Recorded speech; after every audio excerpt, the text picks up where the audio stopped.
jërëjëf mbokk yi ñu ngi leen gërëm di leen sant di am mbégte dellusiwaat ak yéen ci télévision Futur Média ci jotaay bi nga xam ne li ko woote tey mooy xëy na dogal yu président de la République Macky Sall jël yëgle ko gannaaw ndaje conseil des ministres boo xam ne woowoon na jëwriñ yëpp ñu teewee ko mu am lu mu leen yóbbante sax loo xam ne ministre yi nga xam ne ñoom la concerné suba war nañu cee jàkkaarloog taskati xibaar yi ngir yéggee askan wi bébét li nga xam ne président de la République am na ko mu jëm ci wàññi njëg yi ci yenn produits yoo xam ne Sénégalais yi dañ koy jëfandikoo lu bari ñuy wax produit de première nécessité njëg yi nag wàññeeku bu ñu jàppee ci diwlin bi nga xam ne njëg li litre bi mu ngi woon ci 1200 wàññi nañ ci ñaar fukk dina dem ba 1100 francs ceeb riz brisé non parfumé bi nga xam ne saako bi mu ngi doon jar 15000 francs saako bu 50 kilos dana wàcc ba ci 13750 li ci wàññeeku tollu na ci ñaari téeméer ak juróom fukk suukar bi nga xam ne kilo bi mu ngi woon ci téeméer ak ñaar fukk ak juróom dinañ ci dindi juróomi dërëm mu dellu kon ci téeméer ak ñaar fukk président Macky Sall yokk ci ne dana am subvention boo xam ne danañ ko defal ñuy bay ceeb bi maanaam ceebu padi bi nga xam ne dañ koy bay subvention bi ci baykat yi la jëm loolu yëpp pour soutenir production bi ñu am mbégte di fi dalal xëy na bu ma sañee ni dogal yooyu ñëpp la concerné ndax ñëpp ay jëfandikoo li nga xam ne nii wàññi nañu njëg yi te fan yi mu xawoon a diis lool ci consommateurs yi ñu am mbégte di fi dalal ñu ci yeeloo lool Mamadou Mignane Diouf forum social sénégalais dalal jàmm Mignane. sëñ bi Cissé maa ngi lay nuyu bu baax di rafetlu itam teewaay bi ak ñi ma fi fekk. xam nga Cissé yi bokk nañ ci ñu jàngal alxuraan. moo tax mu doon wax ne yéenay sunu sëriñ. di nuyu itam sama frère bi beneen Cissé bi. Cheikh Cissé. Cissé nga xamante ni itam ku baax la ci liggéey bi muy def. Momar man ak moom léeg-léeg ñu bokk yoon. maa ngi koy nuyu. et puis docteur Mor Gassama économiste. Gassama le grand économiste. di nuyu itam sama waa Sine. Jaxaaw Fatick dem Djilor Diofior Loul Sessène Yayem Fimela Joal Palmarin nga xamante ni itam foofu xam naa ne bu ñu dégg ne ceeb bi wàññeeku na mun a am tukulóor yi fa nekk xaw a kontaan. jërëjëf Mignane dinañ ñëwaat léegi Mor Gassama économiste Mor dalal jàmm dinañ soxla loolu say éclairage ci li nga xam ne ni moo ñu fi dalal tey dalal jàmm. jërëjëf Cissé maa ngi lay nuyu bu baax donc nuyu seen téléspectateurs yëpp nuyu suma naataango yi ma fekk fii kontaan loolu bokk ñoom plateau bi. sama doyen sa si woon Jolof ci forum du Jolof. vraiment ñu def liggéey bu mucc ayib macha allah. oui wax na franchement. waaw Daara Jolof tout à fait waaw profité waale sax pour nuyuwaale suñu mbokk Daara Jolof yëpp aussi. waaw di xaar tuuti waxtaan tàmbali pour ñu mën cee suñu analyse ñun tamit. jërëjëf bu ñu paree waxtaan ndax Gassama ak Cissé am na fu ñu dajee loolu dinañ ko waxtaanee léegi ci kanam bu ñu jeexee en off lay doon président Cheikh Cissé ina ko yeesal président dalal jàmm. auzu billaahi mina shaytaani rajiim bismillaahi rahmaani rahiim waradallaahu lasiina kafaroo bi xaysi im lam yanaaloo xayran wa kafallaahu mu'miniina qiitaal wa kaana allaahu qawiyyan aziizan. asalaamaaleykum sëñ Cissé ñi nga lay nuyu di nuyu sëñ Mamar Ndaw mi nga xam ne suma xarit la depuis 30 ans ñu ngi ànd ci liggéeyal askan wi. nuyu moom frère bi ñaan tey dama kontaan trop bu ñu bokkee plateau parce que koo daan dégg di ko bëgg su ngeen jàkkaarloo day rabati professeur nag moom dama koy beral nuyoo parce que ci weer yi ñu génn rek dinaa ko waaye seen organisé woon na benn forum boo xam ne suñu conseil spécial moo ko initié woon Mayoro Mbaye yaakaar ne bokkoon na fi ci ñi nga xam ne ñëwoon nañ Daara Jolof dinaa ko yóbbu leen fa lépp ci liggéey bu mel ni li ñuy def ni tey rek pour mën a dimbalee commerçant yi li leen war ak soxali daara ak Sénégal yëpp d'une manière globale kon maa ngi nuyu ñëpp di sant ñëpp di ñaan yàlla débat bi li ñu fi tënk lépp yàlla nu ci yàlla defal sutura. jërëjëf président Cheikh Cissé Momar Ndaw ma sañoon sax taxaw ci Cheikh Cissé njëkk koo jox kàddu waaye nag comme consommateur yi la xëy na lu ñu wàññi ci ñoom lay njëkk a dem li tax ma ne woon mun naa ko jox kàddu bi mooy ñoom ñooy jaay léeg-léeg sax xëccoo dina am diggante consommateur ak kiy jaay ba ñu yaakaar ne ci gafa kiy jaay la yëf yi di dem Momar gannaaw bu ma la nuyoo ñu dugg rek ci waxtaan bi dogal yi nga xam ne ni jël nañu ko est-ce que c'est à la mesure des attentes consommateurs yi ci xëy na li tegu seen kaw ci weer yi ñu génn nii yëpp ci njëg yu cher ci dogal yi nga xam ne nii fàttali naa ko léegi président wàññi ko muy ci njëgu diwlin ci njëgu ceeb ak ci njëgu suukar est-ce que c'est à la hauteur des attentes ak nan ngeen ko jàppee. waaw jërëjëf ma nuyu président Cheikh Cissé nuyu Mignane nuyu Gassama di nuyu ñi seetaan ci biir réew mi ak bitim réew d'abord dañuy remercier chef de l'État ci li mu dégg suñuy jooy ndax xam ngeen ne bu yàggul matul le 3 mars si le ministre du commerce génnee benn arrêté ne suukar jëlee nañ ko 600 yóbbu ko 625. ñun ñu ne arrêté boobu c'est illégal parce que dafa am procédure bu mu waroon a jaaru fa kon bu fekkee def nañ ko. loo xamante ne bi lu ñu war a dindi la ci loolu nag lañ joxe suñu argument parce que xam ngeen ne lu toll lu mel ni suukar dafa nekk produit boo xam dañ ko homologué suñ ko homologué kenn amul droit soppi prix bi te amul fu mu jaar bañ ko waxee mu ne waaw loolu jaar na parce que décision yañ jëloon ci mois d'août yooyu mooy li ñu appliqué fekk mois d'août ba mu loolu amee dañoo recalculer waat prix yi jëlee ko 575 indi ko 600 ndax dafa yokkoon au niveau du marché mondial naroon indi ay jafe-jafe si ñi nga xam ne ñoo koy jëlee bitim réew ak ñi koy produire fii mais ba loolu amee ña koy produire fii muy CSS dañ ne ñoom buñ leen yokkal ah comme ñoom yokkaluñ leen ñun yokkal nañ ñu juróomi dërëm ba nga xamee ne dem nañ ba ci discussion yi génn ci biir comité technique yi commerçant yi seen bopp ne ñoom ci seen bopp sax bénéficier wuñ ci 25 yi kon kay am na ku bénéficier ci juróom te amul droit juróom muy détaillant yi ndax détaillant yi ñoom amuñ benn complication lii la ñuy jël rek teg ci seen marge jaay kon depuis le mois d'août ñu ngi doon fay juróom yoo xam ne jaaduwul ndax dañ ko defoon pour suqali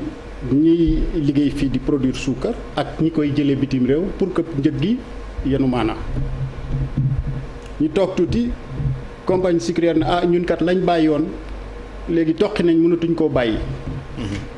kon il faut ngeen jox ñu ko ndax inondation yeeg jafe-jafe yi amoon moo taxoon ñu ne nañ ko bàyyi waaye daal léegi mënatuñoo dem au lieu ñu calculer waat 600 yi niñ ko trouvé woon ministre bi génnee juróomi dërëm yu bees teg ko ci ñu ne nag d'accorduñ ci lañ demandé wax ak autorité yi ne nañ ko dindi parce que déjà ñun tegoon nañ ñu juróom yoo xam ne ca ñam waroon a dem demut ci ñoom ci biir loolu coow li jàppal bàyyi président ne non seulement nañ ko delloo fu mu nekkoon mais nañ wàññi yeneen produits yi ndax sénégalais yi sonn nañ loolu moo tax ginnaaw bu coowal suukar amee président ne nañ ci boole ceeb ak diwlin boobu ba léegi nag dañ nekkoon ci comité technique yi pour xool produit bu ci nekk ñaata lañ ko war a wàññi ndax produit bu yokkee bitim réew te fekk ne ki nga xam ne mi ngi jaay mi ngi def normal maanaam fuqalewul yokkul dara ci lu muy gagné waaye mi ngi koy jaayee comme ni mu daan gagné kon ñun dañ naan état seetal noo ko yenoo su ko defee état loo xam ne lu mu teg la moo xam taxe la moo xam droit de douane la ñi di ko wàññi pour que njëg gi bañ a yokk wala pour que njëg gi wàññeeku loolu nag dafa am comité yi ñuy wax comité technique maanaam experts yi consommateurs yi yu producteurs yi yu administration bi ak ñi nga xamante ne bi ñoom ñooy distributeurs yi ñoom ñooy toog di waxtaan di discuter kenn ku nekk di joxe sa argument bu ñu paree ba tënk ne lii kat pour ñu mun koo wàññi fenn rek lañ mun a jaar mooy état bi wàññi taxe wala dindi taxe ñu jël loolu jébbal ko beneen comité bu tudd comité national des prix comité boobu ministre des finances moo ko présider ak ministre du commerce su ko defee ak acteurs yi ñu arbitrer état ne su ma dindee droit de douane nangamu milliards lay doon douanier yi ne non ñun duñ ko d'accord parce que kon suñu recettes yi coow li ne kur kenn ku nekk di joxe argument contre argument buñ paree ñu def premier arbitrage ñu ne kon loolu nga xam ne moom lañ tënk ne suñ ko defee njëg gi wàññeeku wala mu bañ a yokk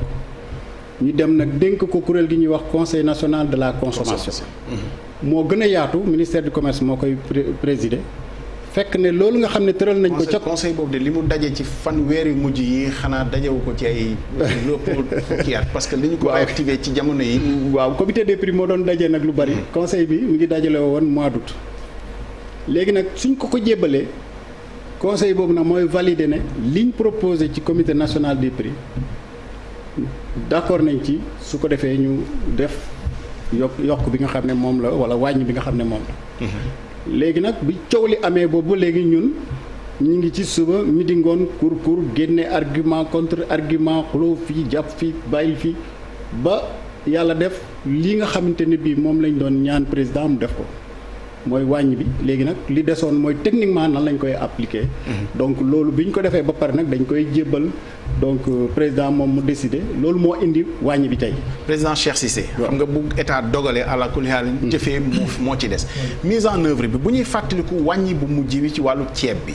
li doxoon diggante commerçant yi ak jëndkat yi moo doon wàññi nañu waaye ñun la ñu ko jëndee. ci njëg googu lañu ko mun a jaayee xanaa bu ñu defaatee beneen stock boo xam ne ci wàññi bu bees bi la li gouvernement bi dogal tey est-ce que mise en œuvre bi bu ñu xëyee suba war nañ ko mën a fekk ci marché bi am déet ak ndax am na yombal yoo xam ne yéen di ngeen ko ci dox pour que mu mën a nekk feeñ ci gaf ak consommateurs yi. Merci beaucoup Cissé ñi nga lay sant bu baax ci question bi mu mel ni li moom frère Mamar di relaté mooy liggéey bi nga xam ne ministre de commerce doon na ko def ak ñun ñëpp. ñi nga xam ne ñooy commerçant yi ak moom Mamar mi nga xam ne moo jiite consommateur yi te ma bokk ci ak ñëpp ñuy importer ak ñi nga xam ne bu ñu importer ñoom lañ koy jox comme ni mu ko waxee def nañ ko daanaka lu mat weer ba tey egg na ci cëppaandaw ji ci gàttal. ni mu ko waxee bi mu jotee ci loxol ki nga xam ne moo ko doon liggéeylu mu def ci mesures yu am importance man tey 4h30 la ma. présidence woo ma dem fekk fa su ma nattu nga Idi Thiam nekk nañoo ak moom presque 1 heure de temps lim def itam mënoon na ko ñàkk a def bu ko neexoon parce que tey moom mooy président tous les Sénégalais wante nag diisoo it dafa baax ci mbir bi ñu demee lam ñu wax mooy conseil bi dogal na li ngeen doon liggéey léegi li ci des mooy appliquer. comme yéen la ñuy appliquer li ñu doon dogal bëgguma koo jël ngeen dégg ko télé wala rajo te woowuma leen ngeen toog muy acte bu am importance. moom frère Gassama parce que kilifa noonu lay def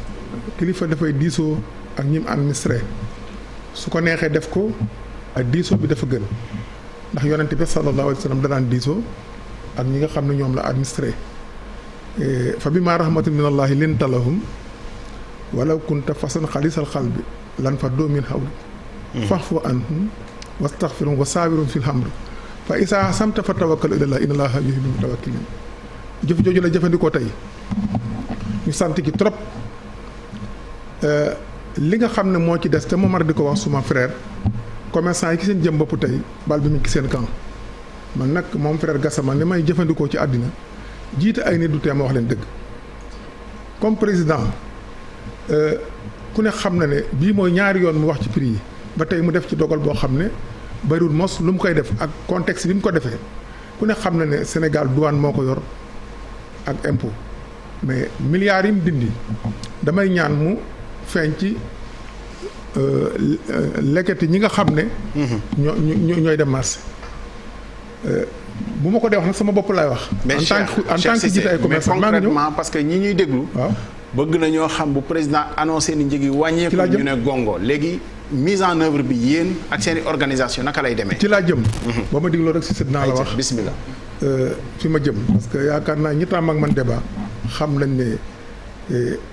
ku si yëpp la laaj parce que man na maa nekk tey place Momar Ndao parce que lu baax rek moo ko tax a jóg. ñi may jàkkaarloo di wax ak ñoom muy commerçant yi laa leen di wax ne lii nga xam ne mooy monsieur le président dogal nañ ko appliquer à la lettre bu ma kenn wax ne amoon naa fi stop boo xam ne fii la jaar nit dafay nekk patriote parce que ku ci amoon sa marchandise yàlla dogal mu yokk fekk nga jëndoon ko lu yomb pare bu fekkee da nga jëndoon lu seer mu wàññi ko it mécanique ba ngay def ba génn ci loolu la nit ñaan ñu def ko ci lii comme ni ko Cissé waxee bu nu kenn wax moment bi ñu ko appliqué ñun danañ jël relais bi li ñuy ñaan rek ministre de commerce xamal ko ne ñun ñoo administré commerçant yi waaye ndigal rek lañ mën ci ñoom bu ñu demee nag ba nga xam ne féeteerlu nañ ci li nga xam ne moom lañ la digal li nga koy ñaan jëfandikoo li nga xam ne moom la ko yoon jox ak ay service am parce que am réew boo ci nekkee da ngay nekk patriote doo xëcc rek ne man bénéfice lay wut su fekkee ki réew mi dem na nii ku ci ne dafa war a def dara mu yéen parce que le président Youssou Ndour ñoo fa tase woon. télé bii ku ne xam ne débat bi bu dee dañ ko def muy une heure de temps ku ne xam ne lu muy jar immédiatement la wax bi muy génn na ma am na émission spéciale tey président na ma demal nga teewal ñu fa te relater li nga xam ne moom lañ fi tënk loolu moo tax ma egg sama kër rek daw jëm si fii danaa la assuré na la bu soobee yàlla tout l'étendue du territoire national ñun danañ ci def li ñu war bis bu prix yi amee danañ fexe ba ni mu ko waxee ñu appliquer ko noonu pour réew mi mën a am jàmm parce que réew mi ñun ñëpp ñoo ko bokk. voilà jërëjëf Cheikh Cissé Mignane Diouf Forum Social li ngeen di bokk ci manifester yi nga xam ne dañuy wax tout le temps nañu wàññi dund gi cher na te salaire yokkuwul te pourtant njëg yaa ngi yokk lu bari nag aaju li ñuy jëlee bitim réew muy ñëw annonce yi nga xam ne ni def nañu ko nan lañ koy jàppee nangu ko la wala peut mieux faire. waaw jërëjëf Cissé sans annonce yi moom mesure yi ñu jël tey. ci conseil bi président jël ko ak ministre am mais ñëpp a ci d'accord parce que adduna gi fi mu toll dafa naa ne tey ji boo duggee ci biir Sénégal que muy ci réewu tax yi ak réewu àll bi ñëpp ay jooy ne dund bi dafa cher njëg li dafa cher. kon bu ñu ci jëlee ay mesures wàññi ji liñ ci wàññi ñun dañ koy rafetlu bu baax a baax a baax. mais nag mënoon na xëy na gën a wàññeeku. ce qu'on dirait bu ma doon noté tey mesure bi dinaa ne très bien mais peut mieux faire maanaam loolu waroon na mën a gën a yàmb mais nag boo xoolee tey situation àdduna gi xool le marché mondial xool la situation économique et sociale et politique maanaam géopolitique bi. ñun bi mbas bi duggee. 2000 avril 2000 maa ngi fàttaliku jour boobu sunu conseil international woo ma ne ma il faut que rapidement ngeen def déclaration pour aviser nit ñi ne benn te ñu jëm ci situation bu xaw a difficile. ndax mbas mi fu ñuy yóbbu mooy que ni koom-koom gi dina am problème ndax dem bi ak dikk bi dina wàññeeku. te loolu gis nga ko bi nga xamante ni avion yi taxaw nañ ci tarmaako aéroport yi. benn avion naawul. nga dem ci marché yi itam li ci gënoon di jóge Chine di dem mënatul woon ñëw même bateau yi ñu daan farale di dem mënatuñ ko woon demee loolu amoon na conséquence beneen mesure bi ñu waxoon ne dañ fexee xool bor bi nga xamante ni réewu Afrique yi yore nañ ko réewu tugal yi nañu xalaat nu ñuy poser débat bi ñu annuler ko. ndax tous les chefs d'État ñoo taxaw ci seen télévision ku ci nekk ne nous sommes en guerre contre le virus. donc suñu argument moo nekk ni réew bu nekk ci guerre droit international may na ko droit sañ-sañ ak obligation mu ne mënatuma fay bor parce que maa ngi guerre. alors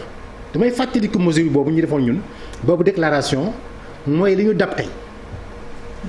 et irréfutablement c'est le monde entier qui est secoué. boo dégloo États-Unis ak réewu tugal yi France Belgique Italie. mais mi ñaan seen xeex bi pour l'annulation de la dette jiitu na Covid ah. donc koy bëgg a laxas ci Covid bi rek mais jiitu woon na. non quand même amoon na bien avant mais bi Covid bi ñëwee. xam nga bi Covid bi ñëwee dañ avant Covid bi dañ ko xawoon ak kii. mais bi Covid bi ñëwee dañ ne nag am nañu beneen argument. alors mais damay rappeler ne itam nii c'est àdduna gi yëpp ñooy laajte tey ñu wàññi prix. boo dégloo yaa ngi informateur nga journaliste nga France yaa ngi gis ne ñu di jooy ne boo duggee ci supermarché yi boo fay duggee ak 100 euros. benn euro ngay génnee. c'est pareil en Belgique c'est pareil en Italie donc tout le monde tey jii ñoo yëg situation bi nga xamante ni njëgu denrée yi dafa jéggi dayoo mais loolu réew bu ca mën a jël ay mesures di ko mun a compenser nañ ko saluer mais nag réewu Afrique yi waruñu yem foofu rek li ñu waroon njëkk a def première recommandation nañu tirer leçon ci situation bi xam itam ne sëñ bi ndegam lekk bi warta mënta ñàkk nit ki li nga xamante ni mënta ñàkk boo ko dee xaaree ci keneen kooku noonu mën na laa moom moom la benn chef d'État américain doon wax ni tout peuple qui attend sa nourriture de notre peuple ce peuple est en danger maanaam askan boo gis li muy dundee mu koy xaaree ci beneen askan nee na boobu askan ci fitna lay dundee est-ce que ñun amuñu capacité xëy na dañ ci ñëw ci kanam est-ce que ñun amuñu capacité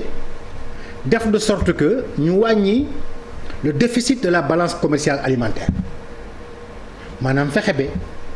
li sama mbokk tukulóor yi soxla ci ceeb. lu ëpp ñu defaree ko fi. ñu béyee ko fi. te loolu mën na nekk suukar si. mais suuf si ñu jox ay nit ñu koy béy pour am suukar bu dee ay ati at mënta doy ñu évaluer ko. xool li nga xamante ni moo tax suukar si mënta doy ñu wax ñu ñoom buñ ko ci lii buñ boo leen ko ci defee mu doy. ñu def ko ci soble bi. pareil defe naa boo jëlee bande des Niayes yi ba ngay duggee Thiès ba ngay yegg Saint-Louis li fi nekk ci capacité produire soble te ñun ñooy pays yu ceebu jën lan la ceeb soble diwlin ak jën. diwlin bi sëñ Cissé lu tax ñu bàyyi ñu du jox diwlin boo xamante ni moo gën a yées ci façon diwlin yi te ñu mën a am suñu diwlin boo xamante ni baax na ci gerte ñu jël suñu gerte jox ko Chine waaye ñu yóbbu am ci diwlin. am ci rakkal am ci poudre am ci produit alimentaire am ci savon ak lu ni mel. diwlinu gerte baa ngi fi yaa ko fi bàyyi ne dafa cher aussi loolu mais dinañ ci. non mais cheraay boobu dinañ ci ñëwaat. je conclue foofu mais cheraay boobu. ci ñun ñoo ko bàyyi. ci facteur de production yi la. mais facteur de production yi facteur de production yooyu wax nga sax ne président nee na nañu subventionné producteurs yi. imaginons ce mécanisme. Mor Gassama xam naa ne ñaar ñi am nañu liggéey waaye yow it fi ma la soxlaa mooy ñaari logique yi nga xam ne mooy opposé wu souvent. gouvernement bëgg atténuer augmentation prix yi mais li ñuy faral di gis mooy pouvoir d'achat wu citoyen moo pouvoir d'achat wu liggéeykat yi moo dul yokk maanaam payoor bi yokkuwul gunge inflation bi ni nga xam ne ni noonu lay demee logique gu wàññi prix est-ce que dafa dem ci rek wàññi prix pour subventionner wala mën nañu ko remplacer par mesure yokk pouvoir d'achat wu liggéeykat yi maanaam yokk salaire ak yeneen ak yeneen. waaw déjà boo xoolee sax li nga xam ne mooy gën a pousser nit ñi ñuy demander ay augmentation de salaire ñaari mbir la bu njëkk bi mooy bu inflation amee parce que bu inflation amee mooy augmentation des prix day conséquence immédiate bi mooy perte de pouvoir d'achat donc pour nga compenser ko il faut nga réévaluer donc taux salaire bi pour mu mën a permettre au consommateur au moins travailleur bi mu conserver pouvoir d'achat parce que koo xamante ni day liggéey war a demander ñu améliorer ses conditions de vie bu leen ne laaj bi lu conserver son pouvoir d'achat je pense que mooy li minimum bu mu mën a demander beneen bi mooy bu l'amélioration de la productivité parce que productivité bu leen te amélioré na day tax entreprise bi gën a am ay koom te du dépenser lu bari donc loolu lu muy am ci lu plus aussi lu yokk ci li mu yoroon dañuy bëgg su moom kese bu mu ko jariñu maanaam les actionnaires mais ñëpp ñoo xam ne ay parties prenantes lañ war nañ ci mën a am kon gis nañ ci sa cër moo tax te travail aussi war a demander loolu mais fi cas bi ñu nekk nii muy le fait que état bi décidé subventionner en tout cas période bi mën na tax nga def ci yeneen interprétation parce que le fait que ñu bëgg a précipiter des choses te nga xam ne yaa ngi jëm ci ay élections ça veut dire que mën nga ne bon est-ce que nekkul loo xam ne dañ koy def uniquement ngir bëgg a soulager davantage population yi wala dañ ko bëgg a def parce que bëgg nañu nekk ci phase de séduction électorale bi parce que on se dirige vers les élections jéem a subventionner contenir les prix ba après élection aussitôt ñu appliquer la réalité des prix yooyu yëpp yu mën a nekk la parce que on se souvient encore en 2018 prix électricité bi noonu la woon gaa yi wax ñu leen de toute façon instant prix yi bëri bloqué nañ ko ba banque FMI def ci alerte man leen réew mu jëm ci élection moom mun a wax a fexe ba ñoo ko njëkki loolu moom mooy ne daa ngi bëgg mais lan mooy logique économique tey vérité des prix comme ni ñu koy waxee prix yi dépendre ci cours mondial wala état aussi pouvoir régalien bi nga xam ne moom lay am pour téye prix yi mu bañ a topp inflation bi rek ci cours mondial produit yi par exemple. waaw day am importance surtout les biens de première nécessité parce que bu dente ne souvent cours mondiaux yi augmenté na bu dente ne bëgg nga soutenir la consommation il faut nga xool d'abord ñi nga xam ne seen pouvoir d'achat gën a faible maanaam ñi nga xam amuñu ay moyens. te ñooñu moom pour li ngay def mu mën leen a atteindre foofu nga def ko rek ci denrées premières nécessités voilà maintenant bu dente ne nag li nga jënd ëpp day jóge bitim réew li ngay contrôler du bari. moo tax foofu la ñu war a saluer volonté bi am ci PAP 2A bi nga xam ne vraiment léegi Sénégal waxtu rek bëgg na atteindre autosuffisance bi nga xamante bi ci ceeb bi ñu bàyyi la mais dafa na autosuffisance alimentaire léegi problème bi nag mooy ne nan lañ ko doxalee ak vraiment nan ngay ñu mën a jàppale producteurs yi subvention leen jox leen matériel yu baax bañ mën a bàyyi lu doy nit ñi di ko dundee ci dëkk bi kooku daal je pense que mooy meilleure solution pour nga mën a am njëg yoo xamante bi dana accessible à tout le monde léegi dañ li ñu constaté mooy ne même wax producteurs yi da ngay am impression que am na ñoo xamante bi daal ay producteurs lañ mais en réalité nekkuñ ci terrain bi lu xam rek dañ fay nekk ci kanam boo lu ñëw rek ñu jël ci peut-être def seen poche wala wax gis nañ ci problème bi fi amoon entre les des dirigeants du régime bi ñu doon sànnante xeer kii naan ko joxe naan la 2000 tonnes de semence kii nekk jox na la temps xam nga ne loolu. bu dante ne rek suqali bay moo tax a jóg wax dëgg yàlla joor nga jël benn nit jox ko 4000 tonnes de semence. alors que à côté boo nee fu ngeen di Jolof wala foog nga ni mi kenn nga fa xaar 50 kilos wala 100 kilos mën na ko am ñu si bëri peut-être xëy na da nga ko jël rek pour fexe ma dem usine nga xaar sa chèque. condition moo tax maanaam bañ a naxante daal bañ a naxante doxante dëgg ak surtout ni nga xamante ñoom lañ concerné nga di leen mettre au devant moo tax tout temps le président Cissé li mu wax man ma salué ko bu baax dafa rek ngay jël ay décisions yoo xam ne dafa concerné ay nit nga concerté ak ñoom ba pare. dafa am solo moo tax producteurs yi ci bëri dañu leen def xam nga ñu ngi fàttali même jamonoy Gowana président Wade bi mu ko doon décrété boobu noonu xëy nañ rek waxtaan ki ñu décrété ko mais sans pour autant impliquer les véritables acteurs. waaw autosuffisance alimentaire riz bi aussi c'était la même chose d'ailleurs sax cérémonie de lancement bi stade amul bari lañu ko defee. yow yaa ngi yaakaar ne boo ko baree def ñi koy atteindre peut-être ñi koy liggéey ña nga waalo wala ña nga Casamance doo dem ba ñi nga xam ne ñoom ñoo concerné nga waxtaan ak ñoom gën leen a motiver mais nga ñëw fii dajale artistes yëpp. Mumbaay bu bari wàllu yëpp ngi Dakar di léegi. moo tax mais ñi nekk loolu moo tax ñu defee ko fi. fo baykat yi nekk baykat yi nga xam ne nga taxawagum foofu parce que fi nga wax président Cheikh Cissé xam nga aussi bu ñu waxantee dëgg discours bi boo demee ci sa base du mën a doon rek gars yi nekk leen patriote parce que lii am na fi amati fi est-ce que am na ay contrepartie yéen ci seen wet parce que aussi liy tegu ci kaw grossiste bi nga xam ne mooy indi ceeb bi xëy na mooy gën a diis parce que moom en termes de milliers de tonnes la ñuy raisonner parce que donc bu fekkee ni juróomi dërëm lay perte ci kilo bu ne ci moom lay gën a impacté mais xëy na moo ko gën a mën a dékku parce que moo ëpp doole détaillant bi xëy na bu dee benn saako la am la mu ko jëndee bu ci bëggee dindi wàññeeku bi dana diis ci moom base bi wax dëgg fa yàlla xëy na du yem ci nañ la nekk patriote rek est-ce que am na ay contrepartie am déet. merci beaucoup xam nga ñun yàgg nañoo fekkee fu état di yokkee ay prix depuis Abdoulaye Wade ba ci président Macky Sall ñi nga xam ne ñooy importer ay importateurs directeur de commerce intérieur dafay xam stock bi ñu yoree lan la parce que Mamar wax na ne lu mat 1 mois ñu ngi liggéey boo xam ne balaa président di jël mesures yi sóoraale na li ngay xalaat lépp parce que bëggul di defar ba yàq parce que bëgguñu ñu jekki-jekki koo xam ne da doon góorgóorlu di dem di fexe ba réew mi di dund ñu xeexee mesure boo xam ne da koy appliquer lam yoroon lépp mu ñàkk te commerçant yi aussi ñu jar a saluer lañ parce que Covid bi Cissé toog na ñaari at yoo xam ne sa soxna mësul dem marché ñëw ne gisuma lu may jënd te bateau amul avion dawul.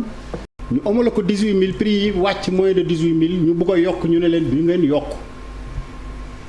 bu fekkoon ne li ngeen di liggéey dafa dikk lu gën a seer li nga xamante ne bi moom la mbir mi nekk su boobaa ñu xayma ñaata la war a yokk bii nga gis ñu nangu ko ci li nga xam ne mooy farine mooy mburu mi. c'est parce que farine bi dañ ko homologué woon 18000 blé bi di yéeg ba $340. état bi ñu ne ko kon état yow dindi li nga war a dindi état di dindi droit de douane di dindi TVA di dindi ba dindi yépp terewul prix bi yéeg lool. kon il fallait ñu ajuster li nga xam ne mooy njëgu farine bi comme farine nag mooy poste bi nga am solo ci mburu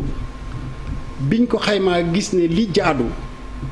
pour que boulanger bi mën a continuer di fonctionner di defar mburu di fay ay travailleurs mooy ñu yóbbu prix bi ci nangam. léegi nag loolu nga xam ne def nañ ko comité technique yooyu ci lañ koy discuter loolu moo tax mburu mi yokk parce que pexe jeex na pour contenir yokk bi nga xam ne blé bi yokk na ko bitim réew ñuy wax ne am na lu ñu doon mëbët parce que bañ leen ko waxee ñu ne leen di ngeen nangu dinañ nangu yokk bi parce que effectivement boulanger bi mënatu cee génn ndax fi farine bi toll mais comme blé bi dafa yéeg te annoncé woon nañ ne mois de mars dina wàcc kon mois de mars nañ defaat beneen xayma fekk blé bi wàcc pour ñu delloo mburu fa mu nekkoon. transport baa ngi fi dem. mais déedéet loolu yëpp dugg na. parce que comité technique la gars yi dañuy ñëw génne seen argument ñu génne argument structure de prix bi yëpp def nañ ko. léegi nag barki démb ak tey li xew mooy Ukraine dafa am xeex waa Union soviétique di xeex ak ñoom. danañ ko mujjee prix blé bi tëb rek yéegaat. kon ñun espérance ba ñu amoon ci ne blé bi mois de mars dina dem $253 moo nekkoon prévision yi. bañ doon science ne mois de mars kon bu boobaa dinañ taxawaat ne état acca léegi nañ wàññi farine wàññi mburu loolu fu ne nii am na gàllankoor parce que prix bi mu ngi commencé yéegaat kon il faut que ñu xaar ba xool fu prix bi toll maanaam ñun daal sama baay bi muy dund dafa wax ba àtte sa mbokk àtte ko ci dëgg bu nekkee ci dëgg nga ne ko yaa nekk ci dëgg bu nekkul ci dëgg nga ne ko yaa nekkul ci dëgg loolu moo tax jàpp nañ ne su yokk normalul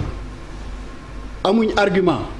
buñ doon yéeg ba kaw asamaan si ñu ni yéeg ba kaw asamaan fekk leen fa pour wax ne d'accord ñu ak yéen génne argument. bu fekkee ne nag la nga xamante ne bii moom lañ joxe argument yooyu dëgg la firndeel nañ ko su boobaa jaadu nañu yokk ndax état taxes yi nekk ci réew mi ak ci bitim réew yëpp dañuy aaye jaay perte. kuy aaye jaay perte nag kon waa ji li muy jaay war naa mos waaye bu xampee rek coow li jóg ñun nee nañ ne ñëpp mos. ndax consommateur bi war na mos kiy jaay war na mos ki koy liggéey war na mos waaye bu kenn xamp ci diggante bi loolu moo tax coow toujours di bari parce que day am rumbulement yokk xam nga rumbulement yokk. gisoo fi mu ne nii lépp lañ yokk. lépp jékki-jékki est-ce que da nga jàpp ne yooyu ñu yokkandoo yépp dafa war a yokk déedéet mais su rumbulement yokk amee mu am produit yoo xam ne bokkul ci yi nga xam ne dañ ko administrer maanaam yi nga xam ne du état mooy wax ñaata la war a jar. sondeel administré wuñ ko. prix la boo xam ne lu waay neex jaay su la jaayee lu seer nga bàyyi ko fi dem jënd ci keneen loolu moo war a réguler prix bi yu mel ni moom nag dañoo bari ay produits yoo xam ne administré wuñ ko rumbulement yokk day am su dara yokkee wala bu feet dublusee rek ñu ne waaw léegi yëpp a yokk léegi yëpp a yokk léegi yëpp da ngay gis ne ay boutique mais dafa am loo xam ne aussi moo tënk lu bari. muy énergie bi carburant bi lu bari. dafa am xam nga lu ñuy defaree fii loo xam ne fii lañ koy defaree 100%. waaw. est-ce que loolu. loolu mën nga koo tënk ci loo xam ne dépendrul dara ci bitim réew. du transport du énergie du leneen. parce que ñuy defar fii 100% aussi dañ la naan dafay jël courant te courant ba fil ba koy. indi ak leneen courant yokkul. waaw mais li produit brut ba maanaam da ngay gis loo xam ne. su fekkoon ne am na ci li nga xam ne moom lañ koy defaree lu yokk. nga xam ne boo ko xaymaa yokk ba nga war a yokk yow mi koy defar comme loolu intrant la yaa ngi war a yokk. maanaam 10 francs da ngay gis kooku au lieu mu yokk 10 francs day wax ne benn ci produit yi yokk na juróom kon man damay yokk juróom. or benn ci produit bi ça dépend produit boobu ñaata la représenté ci li muy defar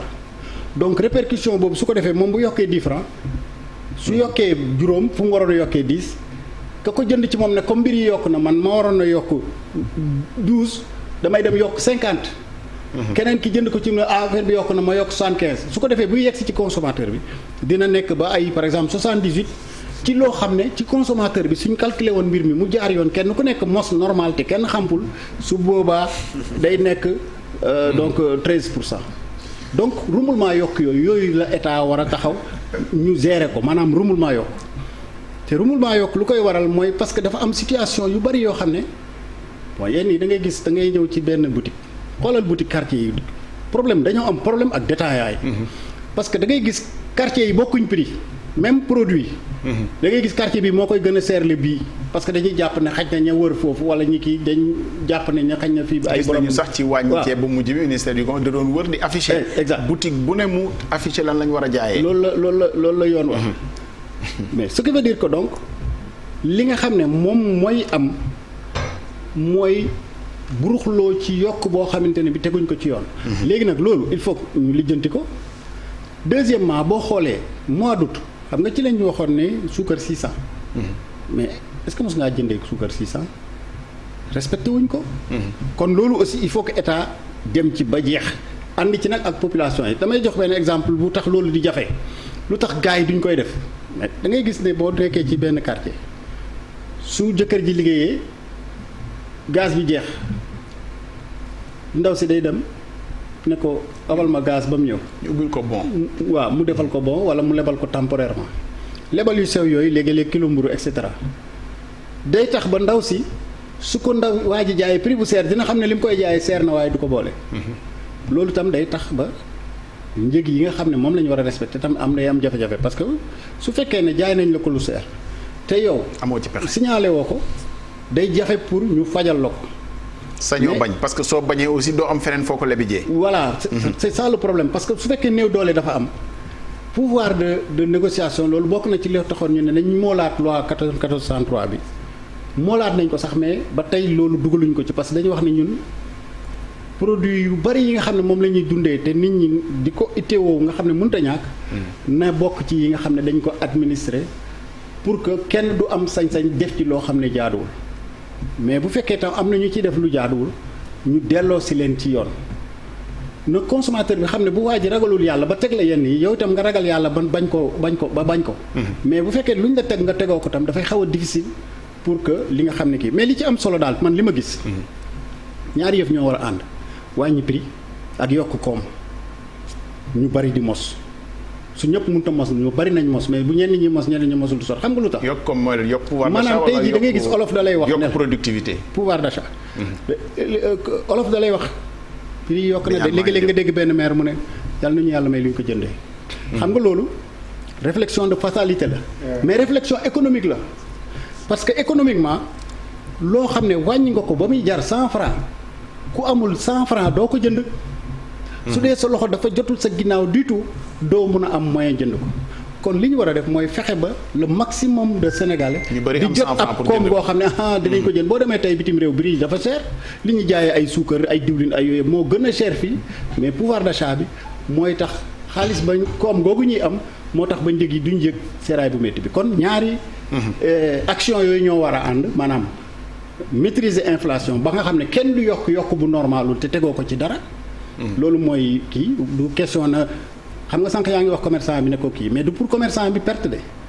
mais commerçant bi na gagner raisonnablement.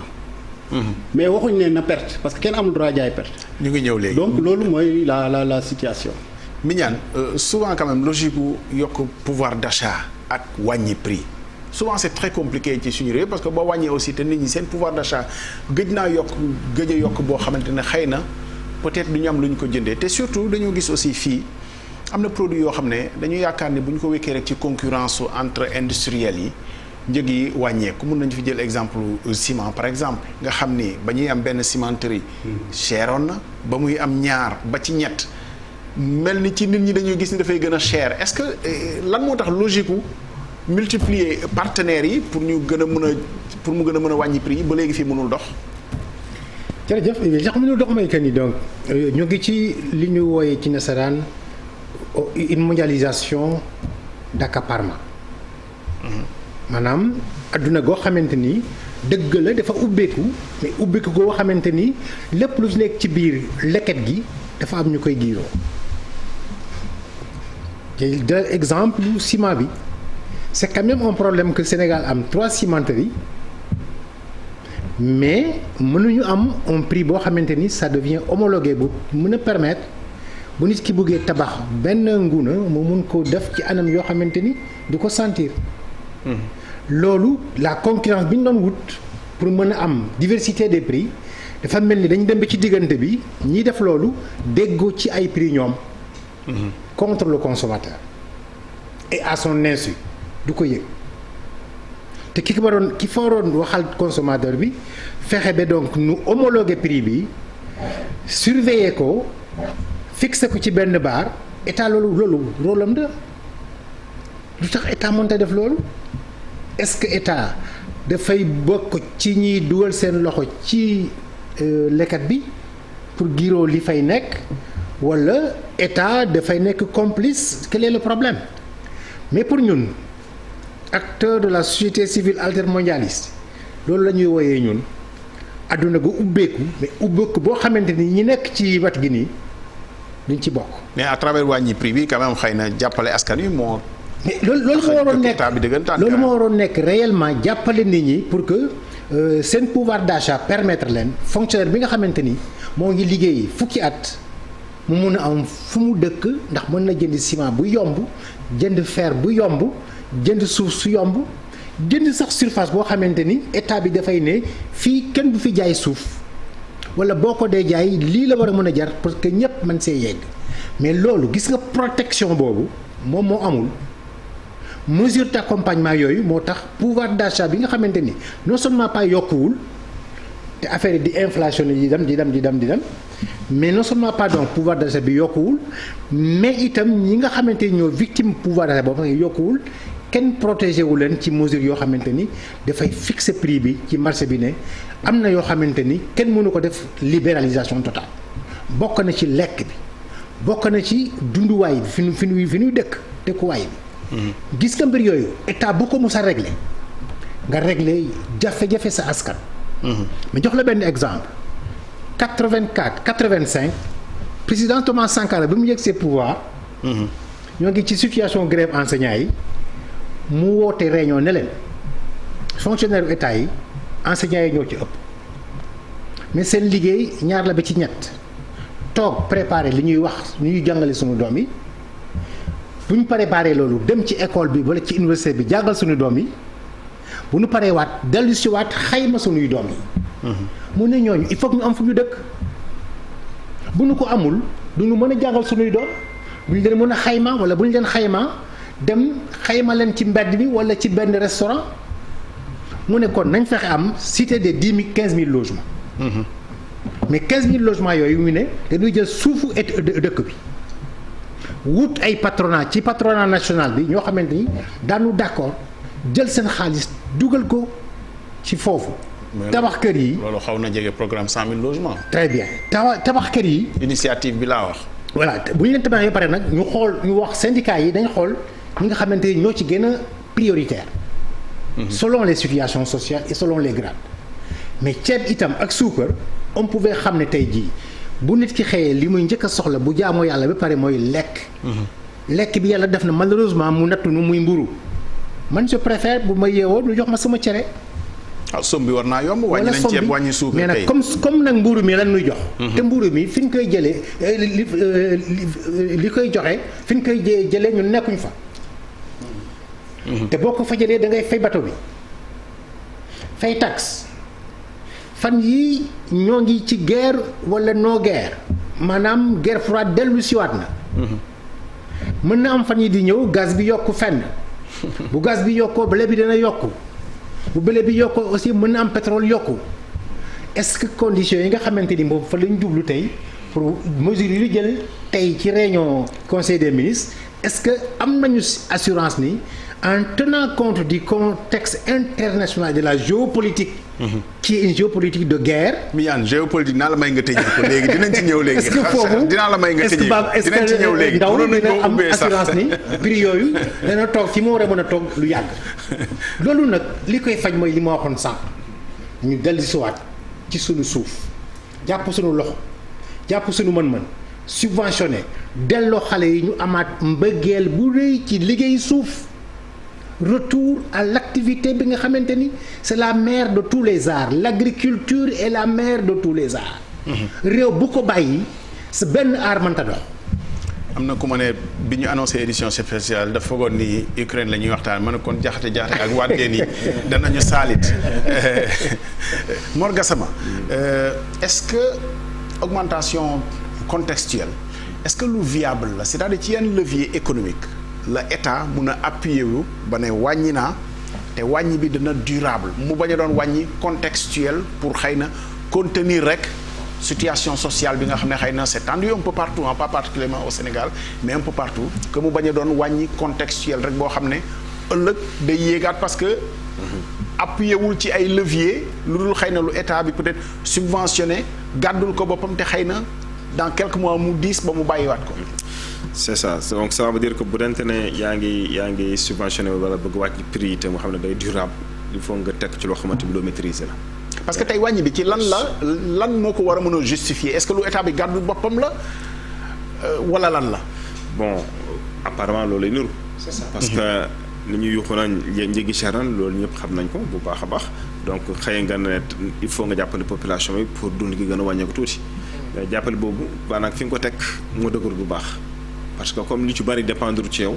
ça veut dire que àlakul àll bu dente ne la ñuy jëlee bitim du ko andi bu yokkee rek da nga obligé encore nga ajusté ko ni ko mu mar waxee léegi ci blé bi noonu lay demee waatee rek bu dente ne ceeb bi nga wax noonu pour yi gën a yokkati. voilà tout à l'heure dafa insister bu doon wax ci affaire blé bi dama ne côté boobu wax dëgg yàlla dañoo tàmm mburu boo xam ne dañu ko defaree blé mais ñëpp xam nañu mburu moom mën nga ko defaree dugub mburu mën nga ko defaree mboq.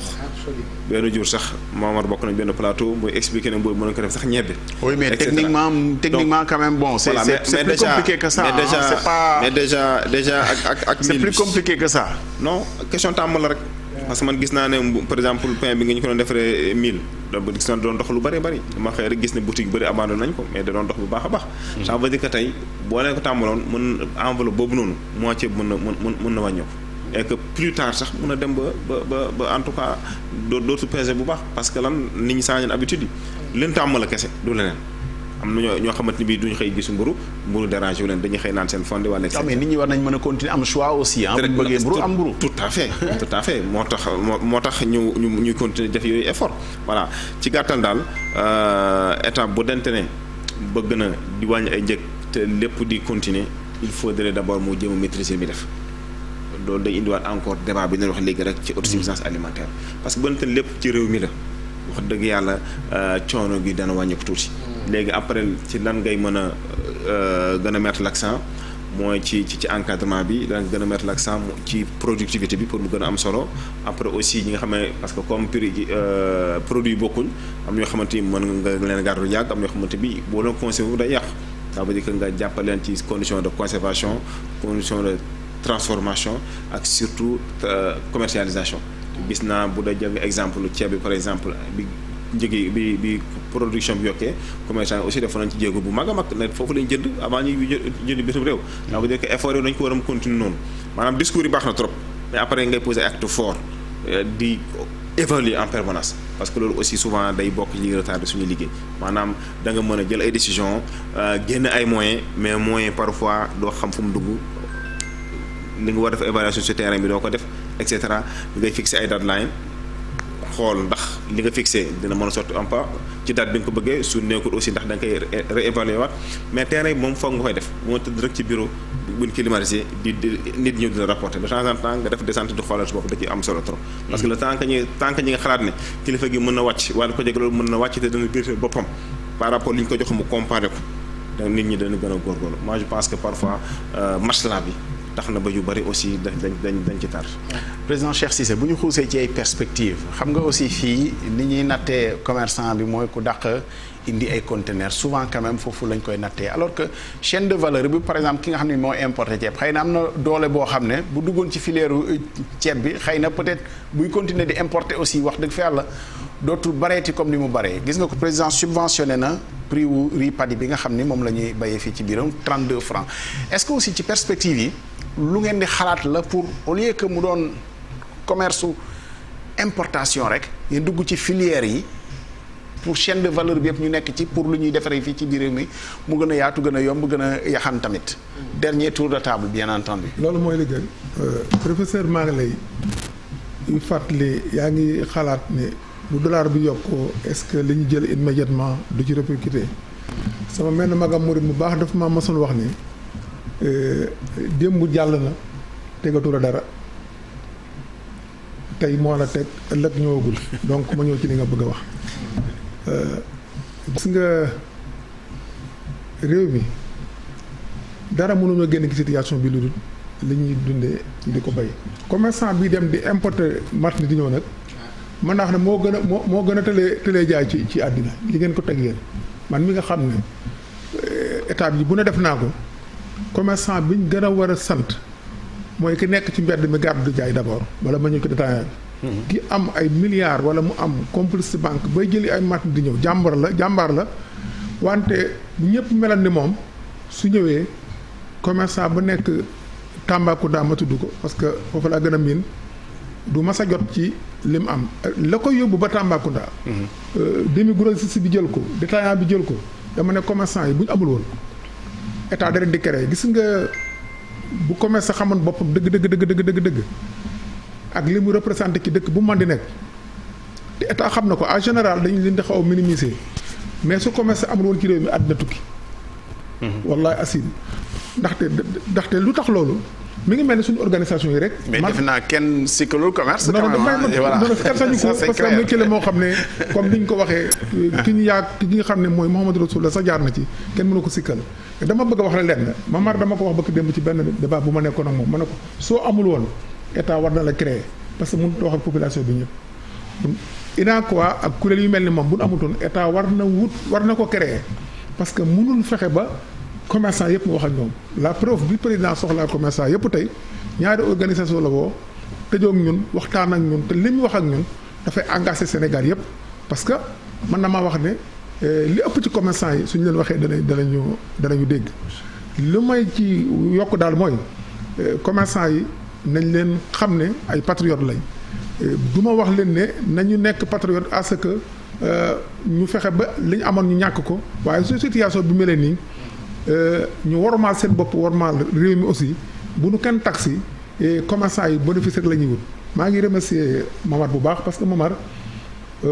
dafay liggéey boo xam ne ci man bu ko neexee bu ko naqaree daf may yóbbaale ci li muy wax parce que man consommateur la kon donc moom métier moo gën a yaatu man sama bos mën naa dafa limité ci moom parce que moom dafa nekk di xëccal ñi nga xam dañuy jënd di ko lekk dama bokk ci. parce que tey consommateur la avant may nekk commerçant mais li ma lay rassurer mooy ma dellusi ci décision bi Cissé bu soobee yàlla commerçant yi duñ leen ko décevoir mukk ci àddina waaye su fekkee ne nii rek lay demee lii du fi mën a ñàkk jóg il faut que ñuy fexe ba li ñuy lekk ñu di dundee ñu di ko bay su loolu amul rek lii day am parce que bu fekkee li ñuy jëfandikoo lépp dañ koy jëlee bitim réew su problème amee rek mu feeñ. Mamar naka la ñuy def ba wax dëgg fa yàlla li ñu wax nii mu doon njariñ te it li ci président de la République jógte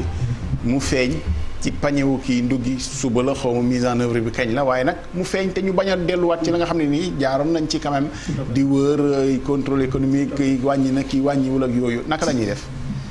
benn mooy ku nekk fa nga nekk nga def liggéey bi nga xam ne mooy jël nañ nee nañ lii mooy prix yu bees yi état biy calculer prix yu bees yi dafa jaar comité technique wax naa la ko commerçant bi dina gagné saa bi industriel bi dina gagné saa bi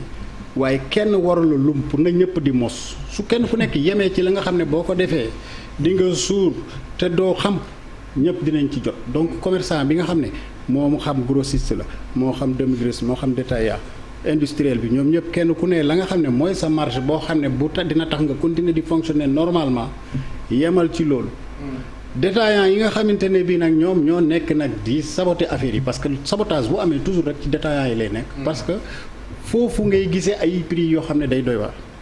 léegi-léeg bu njëkk sax daan na am jafe-jafe yoo xam ne dañ daan wax détaillant bi nangam nga war a jaayee te waxuñ ko demi grossiste bi su ko defee bu ko demi grossiste bi jaayewul prix ba mu ko war a jaayee moom itam du mun a jaay bu ko defee moom it dootul nangoo jënd parce que day bañ ñu verbaliser ko comme lépp stade bu ne dinañ wax prix bi ne lii la na kenn ku ne respecté loolu kooku mooy beneen bi ki nga xam ne mooy état moo xam ministère du commerce la lépp loo xam ni moom moo jëm ci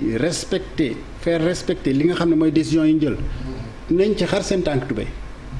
ñi nga xam ne ñoom ñoo nekk ci port bi yore facilitation yi warul am benn gàllankoor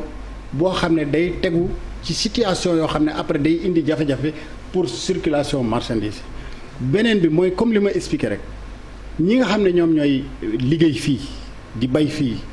dañ leen war a protéger mooy producteurs locaux yi mooy baykat yi dañ leen war a subventionner boobu c'est très bien mais en même temps dañ leen war a accompagner damay joxe benn exemple tey jii Sénégalais yëpp dañuy jënd ceeb bi ñuy wooyee parfumé ceeb boobu parfumé wuñ ko de dañ koo suusal mais lañ ko suusalee su fekkee ne da ngaa jël ay ñax nga taal ko odeur ñax boobu day des ci biir mu mel ni luñ parfumé mais dañ ko suusal ndax boo ko suusalee day tax ferñeent yu baax yi nekk ci biir des ci biir te en même temps day def benn genre enveloppe ci biti day tax du consommer diwlin bu bari du consommer ndox mu bari loolu moo tax ñi néew doole sax dañuy jënd ceeb parfumé kon looloo tax ñun depuis longtemps ñu ngi wax na état an homologué ceeb parfumé parce que bu njëkk dañ jàppoon ne borom doole yee koy jënd mais loo xam ne li muy naan ci diw moo gën a néew soo ko jëndee da ngay économiser parce que sa njëgu togg ceeb bi day wàññeeku parce que la ngay consommer ci diwlin bi day wàññeeku en conséquence beneen bi mooy ñu accompagner ñi nga xam ne ñoom ñooy baykat yi ñu def ceeb parfumé lan la suusal loo koy suusalee ngooñu ceeb bi. Momar yaa ngi yàq deru ndaw ku ndaay de. déggoo de pour tukulóor yi tax may wax. déshabillé léegi su ko defee léegi su ko defee suñu leen accompagner. ñu am production boo xam ne dinañ ko mën a jaay d'une manière rémunératrice maanaam dina tax ñoom ñu am koom ndax ñoom bu ñu amee koom danañ mos. la ñuy jënd ñooñu ñu koy jënd mos su ko defee ñooñu am ñoom itam pouvoir d'achat boo xamante ne bi dina tax ba njëg yi yenn prix yi bu fa tolloo sax xaj na yëg bi ñu ko daan yëg muy métti loolu dina wàññeeku kon en même temps il faut ñu accompagner leen sur tous les plans da ngay gis ay soble prix yi di yëg yoo xam ne daf la leer na la lii teguwut yoon ndax. baykat ba lu mu koy jaayee tey am na coow ci soble yi voilà lu ko baykat bi di jaayee. li mu war a jar ci consommateur bi di ko jar kon kay ñu ko jëlee ci baykat bi di jaar ci ay jaar-jaar ba yegg si ci jun kon am na problème fenn ça veut dire que donc ci ñooñu am na ñoo xam ne mosatuñ ñu ngay xam loolu mooy indi problème bi donc suñ buggee encourager production nationale il faut que aussi bu production nationale génnee buñ ci laxas jaan ba tax bu ñëwee dootul concurrentiel par rapport à la production importée c'est très important donc moo tax dafay demander ñu accompagner producteurs yi mais veiller à ce que ñoom compétitivité bi nga xam ne moom la yenn distributeurs yi dont les détaillants di yàq ñu neutraliser ko pour que ñu gën a compétitif parce que bu fekkee ne ñoom seen compétitivité rëq nañ ko rek dañ naan lii dafa seer ba nuñ ko waroon a jubloo duñ ko jublu dañuy jublu ci feneen kon yeneen li nga xamante ne bi moom mooy li ñu war a def mooy fexe aussi ba li nga xam ne moom la ñuy bay leneen ñu def transformation bi xam nga tey mën ngaa defar confiture xaal boo dëkkee Katakel wala Këyi wala village bu gën a sori xam nga loo soxla casserole ak matt yoo ko tàngalee ak suukar jeex na. xaal bi ñi koy jël di ko sànni muy yàqu fii non damay expliquer xam nga su fekkee ne on ne transforme pas ce qu'on produit. dañuy bàyyi xaal yi muy yàqu. donc koom gi nga xam ne moom la ci sama mbokk baykat yi mun a am dootul am te bu koom gi néewee rek njëg yi seer. ndax su sa koom néewee lu ñu la jaayee day seer. mais tey ana lan moo tere état accompagné ñu defar confiture de xaal dugal ko ci ay bocaux yu nice ci ay bocal yu nice yóbbu ko jaay bitim réew. exporté ko ñu ne le xaal du Sénégal boo demee Chine lu ne la ñuy kii ci ay xaal façon lu ne ngay gis ñu koy def te fii nii ni ñu ko waroon a exporté ni ñu ko waroon a defee. mais nag loolu mu ngi am léegi quand même je veux dire ci transformation bi quand même. transformation bi dañ koy def toujours ci loo xam ne pour kii la rek. maanaam c'est à but presque familial quoi. petite échelle quoi petite échelle. dañoo waroon am ay agrégateurs maanaam ñoo xam ne kenn ku ne boo defaree sa tuuti ñu dajale seen tuuti yooyu fexe mu nekk loo xam ne dina indi koom gu rëy ñu yóbbu ko ci biir. peut-être finalité agropole yi aussi di defee agropole. ci ay zone ak yooyu. exactement bàyyi ma xuus ci waaj rek mu tontu ci laaj bi parce que ci agropole yi. docteur xëy na liir nga politique économique yi nga xam ne gouvernement bi taxul na ko bi ci mujj mooy. plan Sénégal émergent PAP 2A bi sax bi nga xam ne Covid moo ko indi c'est-à-dire ban temps lay jël pour parachever xeetu politique yooyu pour que bi ñu tàmbalee di subventionner bi ñu tàmbalee di mettre en place ay agropole bi ñu tàmbalee di bëgg def ay pôle semi-industriel pour transformer ci ban app la war a dem pour que ñu mën a ne njariñ laa ngi nii parce que souvent nit ñi dañu yàkkamti aussi te duñu gis tepp-tepp yi. waaw parce que bu dante ne politique yi macroéconomique la moom daanaka boo jëlee décision mën nga ko jël léegi mais day jël temps pour ñu mën a gis njariñ bi bokkut ak li nga xamante bi niveau micro nga xam ne yow boo jëlee décision bi automatiquement donc su en tout cas dans un temps délai très court da ngay gis résultat bi macro moom demewul noonu voilà ba tax na ni souvent boo amee sa programme toujours da ngay am objectif mbir mi da bëgg naa mu activité telle période ma réaliser ko telle période ma àgg tel niveau de réalisation et cetera donc ay projection lay nekk rek boo xoolee PAP 2A par exemple am na ci objectif yu bëri yoo xamante ni bii ci deuxième phase bi 2019 2023. 2023 parce que dañu bëgg accélérer yu bëri parce que boo xoolee 2023 ndax 2024 élection yi war a ñëw. parce que le candidat ou bien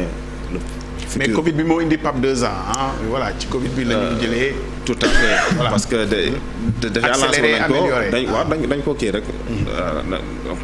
PSC bi la donc dañ ko accéléré donc voilà moom si biñ din réunir fële au mois de septembre donc centre Abdou Diouf ci lañ jëloon décision yooyu voilà donc encore une fois bu dente ne yaa ngi am sa programme boo xam yaa ngi koy doxal. donc parce que objectif bu nekk ak durée bi bi muy am par exemple tey bu dente ne da nga bëgg a suqali mbay mi nga xool fi nga toll ak fi nga bëgg a jëm da nga xool ñaata dana laaj supposons nga jël programme exemple ceeb bi en 2015 bi président lancé programme bi ne 2017 bëgg nañu atteindre autosuffisance nee naa affaire bi dana xaw doy waar yow yaa ngi ci moins de 400 000 tonnes nga soxla presque 1 million 600 xaw 1700 000 tonnes ci 2 ans nga bëgg ko atteindre dina compliqué gis nga la preuve 5 ans après wala 6 ans atteindre ko bien que y a un bon significatif comme qui a été réalisé. waaw kooku mu kenn wérantewu ci. am na quelques précisions yu mu bëggoon apporter président Cheikh Cissé pour les commerçants parce que souvent ñu ngi leen woowee les distributeurs moom ñëpp nangu na ne kenn ëpp leen solo parce que ñoom ñooy nekk ci diggante bi entre les producteurs et les consommateurs parce que distributeur bu amutoon yow boo soxlaa dara bi su ma ko soxlaa kon dama war dem ba ka koy defar mais su ma génnee sama kër mën ko am c'est grâce aux distributeurs aux commerçants. ne c'est que ça moo tax ñu war a jox seen gëdd te di leen jàppale ci lépp lu ñuy def nag c'est très important waaw beneen bi. mooy li moom ma doon expliquer toujours entre producteurs ak détaillants yi parce que da nga ne parfois da nga gis loo xamante ni bu jógee ci producteurs yi du cher mais commerce. balaa mooy egg si consommateur day cher xam nga lu ko waral parce que intermédiaire ñu bari. voilà intermédiaire noo ko gën a wàññee rek njëg gi gën a yomb moo tax grande surface am importance. parce que ñoom souvent dañuy jëlee directement chez le producteur nga xam ne yow consommateur boo ñëwee benn intermédiaire kese la. mais bu dente ne jaar na ci ñaar ba ñetti loxo ku ci nekk bëgg ci am as tuut c'est obligatoire. léeg-léeg ñoom ay négociants sax. yu nekk ci diggante yoo xam ne ñoo leen di jëndali. waaw pour indil leen. waaw waaye yooyu yëpp ay kii la rek. ay dans tous les cas képp ku ci impliqué wu rek. faaw nga am loo def sa nguur ci dara parce que kenn du liggéey te doo ci gagné. donc yooyu yëpp day tax ba nombre d'intermédiaires moom bu wàññeeku ci diggante bi rek détail kii bi mu yomb ci consommateur voilà loolu yëpp tax na ba ñu gën a encourager maintenant les grandes surfaces léegi li ma bëgg foofu surtout mooy sunu commerçant yi ñu jublu ci côté boobu gën a moderniser aussi seen outil de travail parce que am na ay temps jamono président war doon ci def waxtaan bu baax a baax ñoom ñoo bàyyi terrain bi carrément ba ñeneen ñu occupé ko voilà te occupation bi aussi malheureusement gouvernement bi def ci benn régulation parce que tey ki fi nekk nga xam ne dafa nekk position de leader daanaka occupation anarchique la def même dëkk ba mu nekk defewu fu noonu parce que pour wax concurrence da ngay nekk fii bàyyi keneen nekk fii mais boo nekkee ci benn période boo xamante ni ci 4-5 kilomètres yoo xamante ni bii am nga fi 3-4 ba 5 magasins finalement concurrence dootul am. waaw yooyu yëpp je pense que loolu lu ñu war a mën a revenir la encore nga xamante ni bii nit ñi dañu am plus de choix. Mignane def naa ni da ngay passe tour ci prix wi parce que li ñuy wax yëpp tey mën naa mu ñu fi jógee quelque volontariste que soit la décision du gouvernement xëy na lépp mën naa bañaat sorti dans la durée ndax li xew diggante Russie ak Ukraine bu ma sañee ni sax li xew ci àdduna bi parce que géopolitique internationale la tey ci jàngat bu gàtt rek ci ni Russie envahir Ukraine sans dugg ci logique gu géopolitique yooyu mais ci conséquences yi ak jàngat buñ ci war a mën a am. ak nun ci war a taxawee ñun. conséquences yi nga xamante ni moom lañ ci mën a am fi naa ne fii rek une semaine daañu xam lan lay jur exactement. mais bu fekkee guerre bi provoqué wu diggante Russie ak Ukraine. daw na 1 mois wala 2 mois les conséquences vont être énormes forcément blé bi yëpp forcément aussi mun na am gaz bi nga xamante ni moom la waa Union européenne di utiliser yokku xëy na bu yokkoo itam ñi utiliser gaz pour produire des produits industriels si on peut se répéter mais mun na am aussi te ñun ñu fi jógee dem jëli loolu ci conteneurs yi ñëwaat mën na am mu yokkuwaat ci prix yi donc c'est ça qui fait loolu mooy le danger d'une économie extravertie maanaam économie comme boo xamante ni dundam yëpp ci biti la ko wekk amul dara loo xamante ni samp na ko ci ay banqaas yu dëgër yoo xamante ni ay banqaasu guy gi moom moo ko moom mais guy gi mu ngi feneen fa ngay tibbee pour am laalo fa ngay tibbee pour am jus de de buy. fa ngay tibbee pour am écorce de buy. loolu mooy incertitude bi nga xamante ne mu ngi ci àdduna gi mës naa wax ci benn plateau nii ñun ceeb la ñuy dundee mais ceeb bi dañ koy jéegaani. bateau moo nu koy indi bés boo xamante ni guerre am na ci océan Atlantique wala la mer Rouge Sénégal dañu dee ci xiif. et paradoxe ci booy que ni pendant ce temps am nañu capacité tous les ans d'emblaver 75 000 hectares dans la vallée. 75 000 hectares ku fa emblavé jël 75 000 jeunes ku ci nekk nga jox ko ñaari hectares wala benn hectare ñu béy ci année bi nga assuré ak Cissé mine. lépp lu nu béy mu gaare camion jël ko andi. état bi assuré na lépp loolu leen béy bu nu ko blanchir rapidement mën naay joxe dépense université ma yóbbu ko université. man may joxe dépense ci hôpitaux yi. ma yóbbu ko ci hôpitaux yi loolu daf lay dindi gàllankoor yi nga xamante ni géopolitique militaire géopolitique d'incertitude géopolitique conflictuelle mu ngi la koy teg te boobu dépendre ci yow dépendre ci volonté président Macky Sall. lii xew Ukraine tey mais mën na fekk si président Macky Sall ak askanu Sénégal mu am ci conséquences yoo xamante ni guerre ba ñoom fekke wuñ ko yow ba takkuñ ci yow mais loru ci loru goo xamante ni dana yàq seen espoir u progrès. communiqué président Union africaine président Macky Sall def nañ ci communiqué ak président commission bi di woo ñi nga xam ne ñoo seq conflit boobu vraiment ñu fexe ba jàmm ñëwaat te ñu tegaat lépp ci waxtaan rek pour génn ci mu bañ a doon par la voie des armes maître Yamar Samb Mignane réglé na le contentieux parce que am na ñoo xam ne ñu ngi toog ne tey foog ñu waxti géopolitique internationale donc c'est réglé merci Mignane Sidi Diagne nee na ndawal bi cher na tamit lu tax waxuñu ci nee na surtout aliment de volaille bi moo cher ba tax ganaar ak yeneen yi ndawal yi cher na xëy na dinañ ko waxtaanee tamit parce que wàññi ceeb xam nga day ànd ak ndawal nag Momar ndaw ku ndaa yee gën a xam yooyu président Cheikh Cissé ñu ngi lay gërëm bu baax dégg nañ li nga wax te def naa commerçant yi aussi dégg nañ la ñu xam ne ñëpp patriote lañu dogal bi xëy na neexul ci ki nga xam ne sax moo ko jël pour wàññi parce que ci gafa boppam la tex pour wàññil askan wi voilà parce que 47 milliards defoon nañu ko bu yàggul bu ñu ñëwaatee 50 milliards xam nga neexul a muñ président Cheikh Cissé waaw nga tëj rek bismillah dañuy sant yàlla bu baax. di leen sant. ci occasion bii ngeen di may pour mën a jàllale li nga xam ne moo xew ci réew di remercier bu baax le président Macky Sall parce que aussi am na xereñ bu tere boo xam ne